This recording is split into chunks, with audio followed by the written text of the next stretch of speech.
Hello friends, welcome to Sundar's lunch box.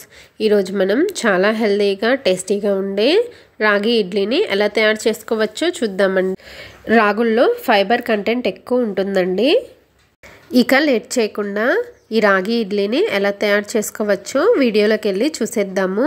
ముందుగా పిండిని prepare చేసుకోవడానికి ఒక గిన్నెని తీసుకొని దానిలో 1.5 కప్పు వరకు రాగుల్ని వేసుకోండి. తర్వాత ఏ కప్పుతో అయితే రాగుల్ని వేసుకున్నామో అదే కప్పుతో 30 కప్పు వరకు బ్రౌన్ రైస్ని వేసుకోవాలి.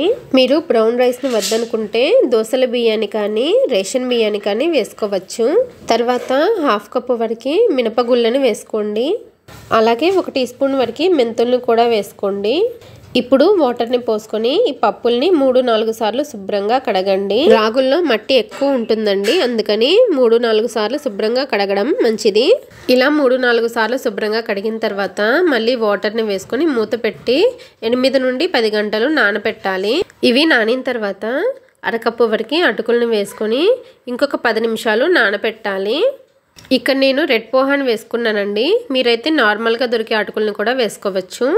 తర్వాత ఇవి గ్రైండ్ చేసుకోవడానికి ఒక మిక్సీ జార్ తీసుకొని ఈ పప్పులన్నింటినీ మిక్సీ జార్లో వేసుకొని తగినన్ని వాటర్ని కూడా వేసుకొని కొద్దిగా బరకగా గ్రైండ్ చేసుకొని ఒక గిన్నెలోకి తీసుకోవాలి. ఇప్పుడు పిండిలో రుచికి తగినంత ఉప్పు వేసుకొని చేత్తో 2-3 నిమిషాలు బాగా కలుపుకోండి. ఇలా చేత్తో బాగా కలుపుకోవడం వలన పిండి ఫర్మెంటేషన్ అనేది చాలా బాగా జరుగుతుందండి.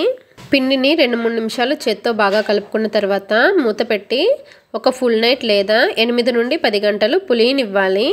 నేనైతే ఒక రాత్రంతా పిండిని అలా వదిలేసానండి. పిండి చూసారా అంత చక్కగా పులిసిందో.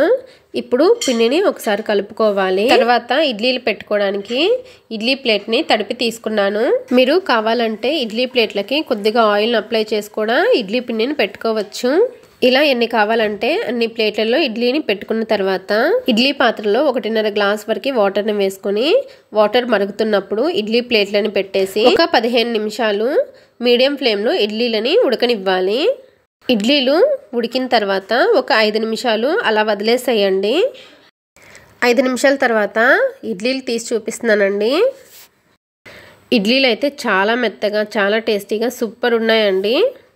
ఈ ఇడ్లీలని కారప్పొడితో పల్లీ చట్నీతో సర్వ్ చేసుకుంటే చాలా బాగున్నాయండి. తప్పకుండా మీరు కూడా ట్రై చేయండి. ఓకే అండి, ఈ రెసిపీ కనుక మీకు నచ్చినట్లయితే సుందర్స్ లంచ్ బాక్స్ ఛానల్ని లైక్ చేసి షేర్ చేసి సబ్స్క్రైబ్ చేసుకోండి. Thanks for watching.